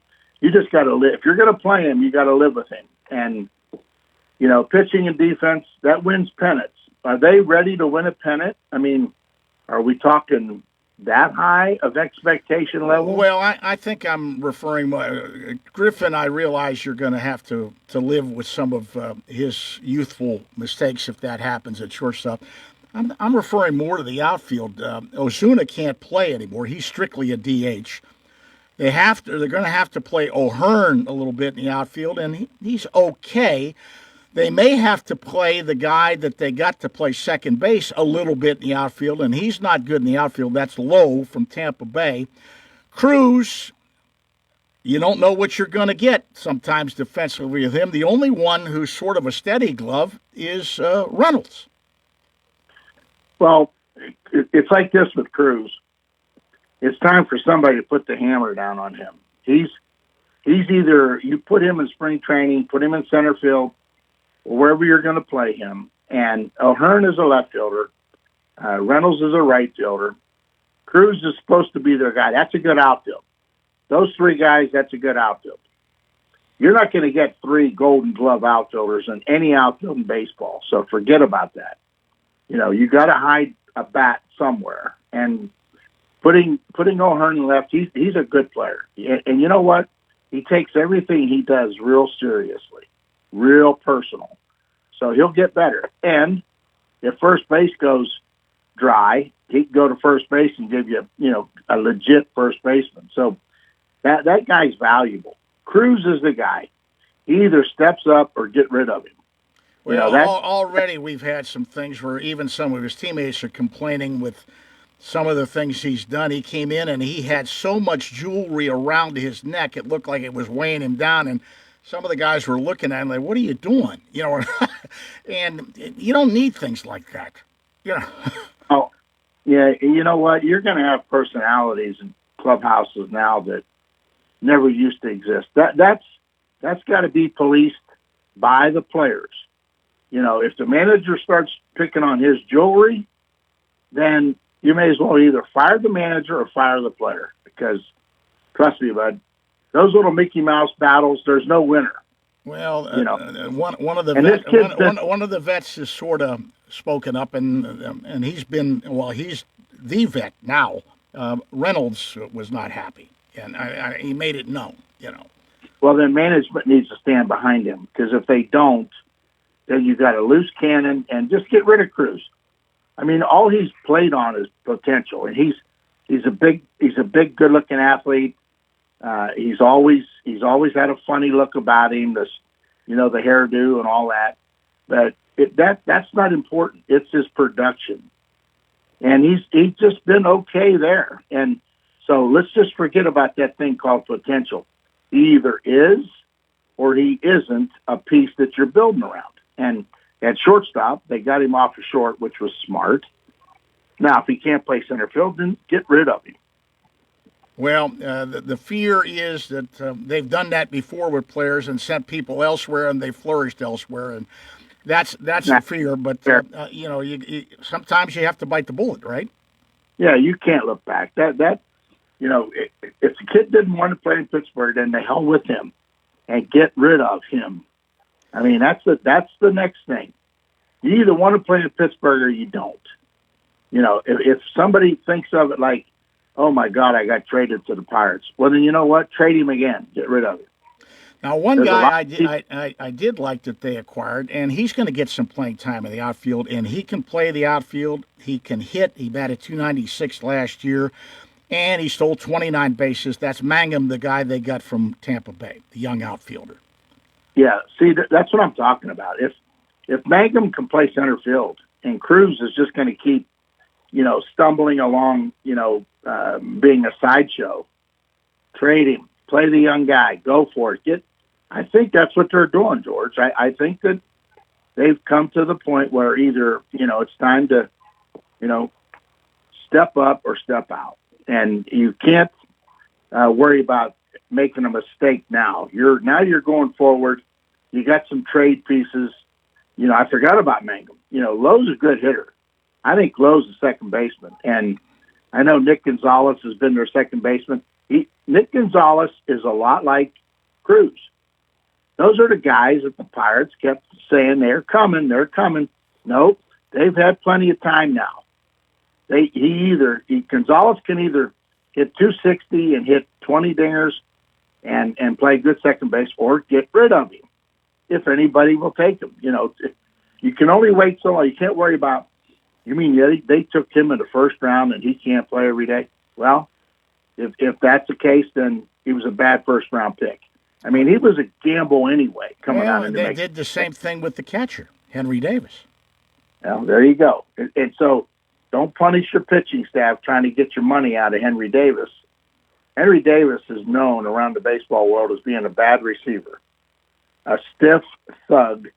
And when he hits it really good, but it's when he hits it, he's another one. He's another guy that he either can play or get rid of him, but you better have catching if you're going to have pitching. Well, that's a problem there. The backup there is Joey Bart, who was a first-round pick with the Giants, and so I'm concerned about the other place. I'm concerned about third base, and they attempted to get a third baseman, but Suarez was never going to sign with them. Now they're kicking the tires, and you and I talked about it, on Mayo from Baltimore. And Baltimore, I guess, is playing him a lot at third base, but you're not thrilled with his third base ability. Well, I saw him for 2 years play with my grandson, and he is absolutely a terrible third baseman. He's tall. He's slow to react. His first two steps are slow, which that eliminates him at third base for me. And Baltimore had him at first base last year. And, it's like they gave up on him at third. Now they're playing him at third so that they can showcase him and trade him. And he's a kid that wants to play. He's told Baltimore, if I'm not in your plan, go ahead and ship me. And they've got a couple guys that are just like him. And Mountcastle and Mayo are the same guy, except Mountcastle never tries to play third base. He's an interesting kid. He's very confident. Maybe to a fault, but Mayo thinks he can play there. He thinks he can play in the big leagues and hit 30 or 40 home runs. If you don't believe me, talk to him. He'll tell you that. Well, you thought that they should have gone after who was the guy you were telling about? I forget where he signed. I was going to look it up. Urias. You thought they should have gone after him. Pittsburgh. Good player. He's a good player. He's not your home run hitting third baseman, but he's a good infielder. And he'll hit you 10 to 15 dingers, and a really, really, really good clubhouse guy. And, in fact, Baltimore wanted to go back and get him. They couldn't get rid of Mayo. Right. Yeah. See the things you're drawing out here, George? Yeah. Well, it's interesting. You're an investigative reporter. Yeah, it's interesting. I did want to ask what's going on with the grandsons. I know Jackson's hurt right now. Yeah, Jackson. He went to camp early, probably because he wanted to hit, play golf, and go fishing. And Florida is pretty well known for those three things. But the day after he got his physical, he was taking batting practice, and on a swing, he snapped his hamate bone. The stitches are out. He's now allowed to run again, take ground balls.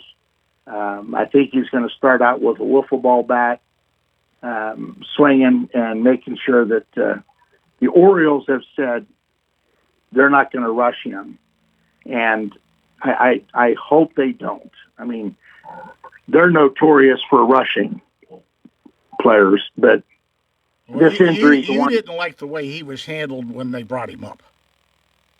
I told you privately that he wasn't ready, and yet they had made such a commotion about him, being the first pick.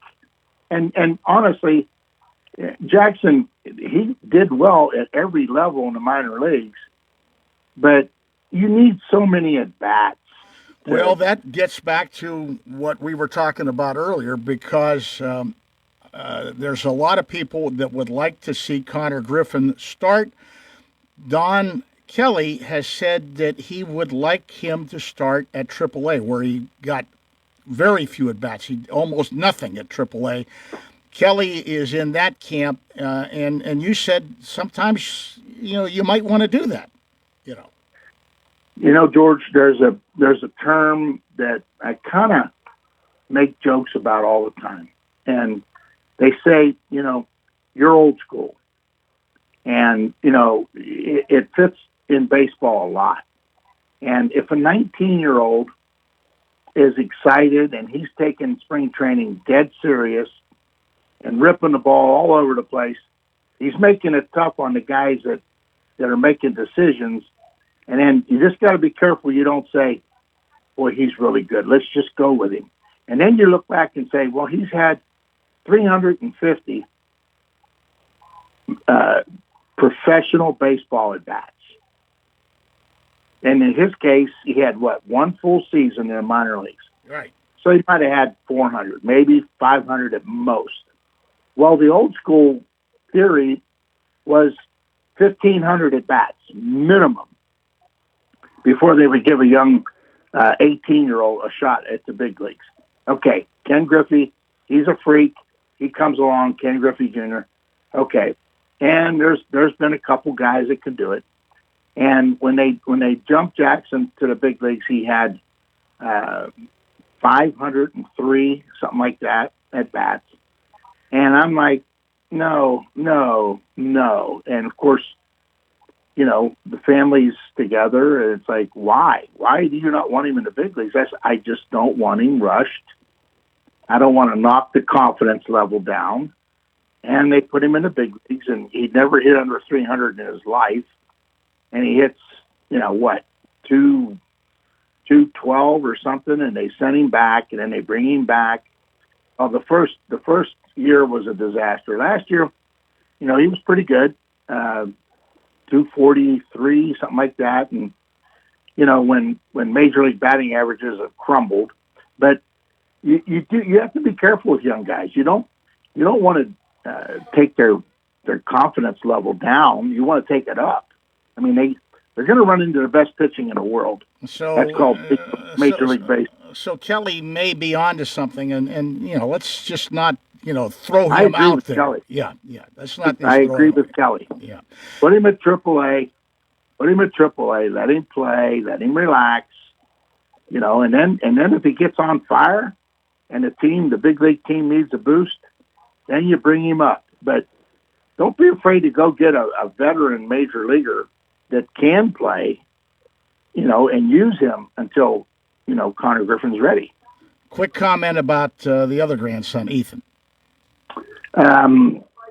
He started officially in spring training Monday, and he will be probably high A. His first year was about 6 weeks, after he signed. And it was an experience. He had a couple dingers.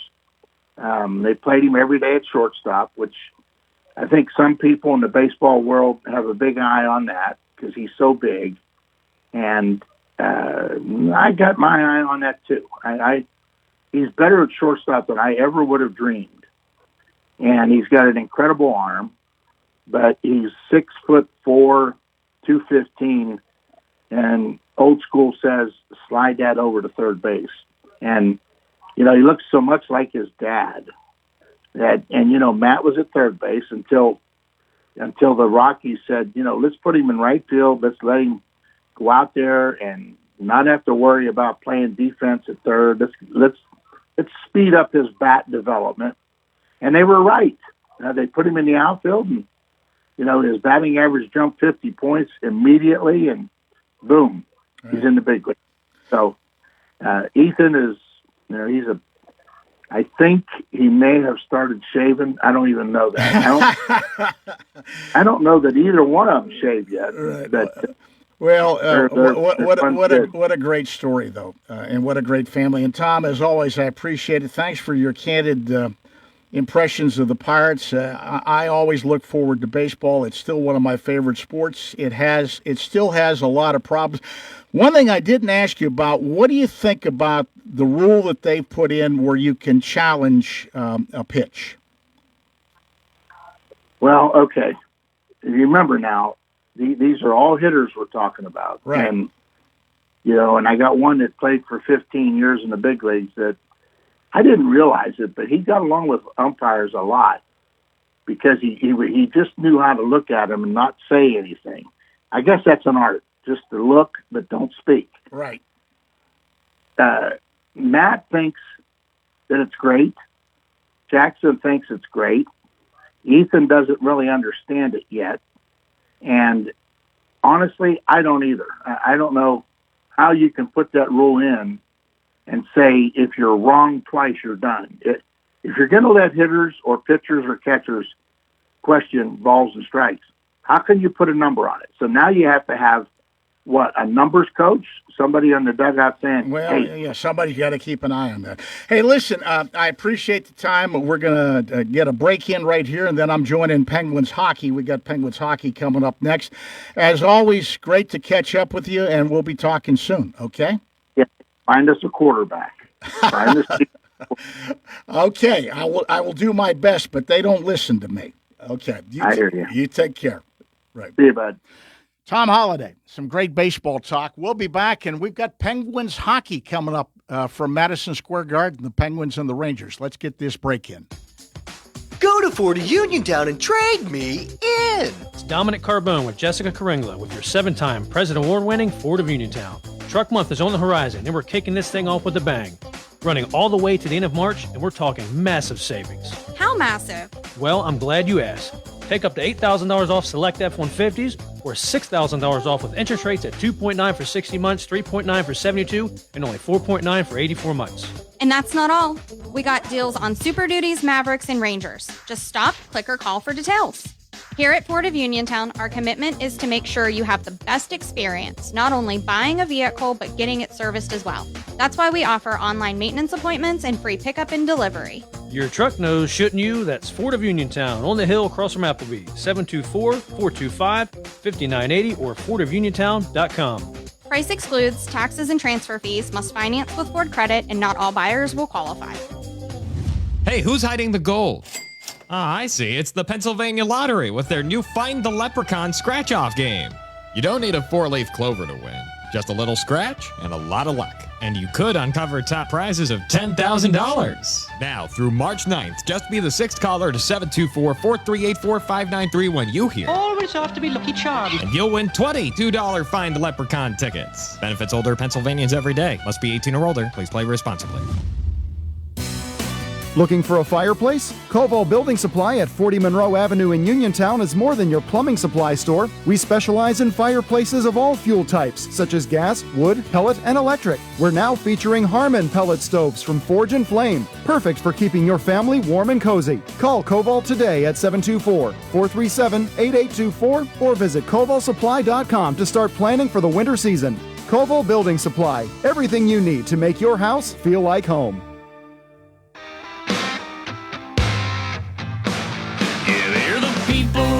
Trust, it's the place I go. Home, warehouse, where a house becomes a home. Planning on some home improvement projects in 2026? Stop in Home Warehouse on Connellsville Street. Again, voted a best in Fayette place for windows and home improvements for the past 3 years. Home Warehouse is your one-stop shop for all your home exterior needs. There are beautiful windows, doors, and storm doors that will update your home, keep out drafts, and save on energy. Plus, roofing, shingles, metal, and commercial rubber roofing, siding, soffit and fascia, railing, as well as flooring, home and gun safes, and dog food too. So for great prices and hometown service, stop in and see Sandy and Donnie at Home Warehouse. Open Monday through Friday from 8 to 4:30, Saturday 8 to 12 noon. Home Warehouse, where a house becomes a home. Ready to score big on your next home? Well, great news. Huge savings are waiting for you at Clayton Homes of Bell Vernon. From open floor plans perfect for game day parties to energy-efficient homes that will help you save money all season long, these homes are built to deliver. Don't wait on the sidelines. Make the winning play today and find the home that fits your family and lifestyle. Visit Clayton Homes of Bell Vernon at 4500 Route 51. Casey Sports Cafe, located at 243 South Mount Vernon Avenue in Uniontown and owned by the Vernon family, wants you to know they have new hours. Monday and Friday from 7 to 3, Tuesday, Wednesday, Thursday 7 to 7, and Saturday and Sunday 7 to 2. Come on into Casey's and check out their new menu ideas and entrees. They can also cater your next event. Whether it's breakfast, lunch, or dinner, Casey's is the place to eat. Call 724-550-4126. Casey's, the best in Fayette County. WMBS. Hi, this is Pirates broadcaster Greg Brown, and you're listening to the Sportsline with George Von Benko on WMBS.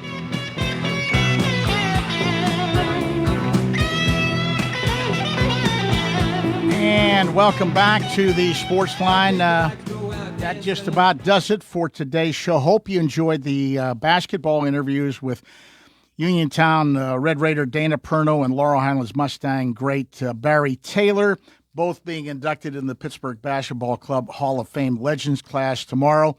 Great baseball talk, as always, with my good friend, Uniontown native Tom Holliday. So we covered all the bases, and it was a Uniontown inclusive show today.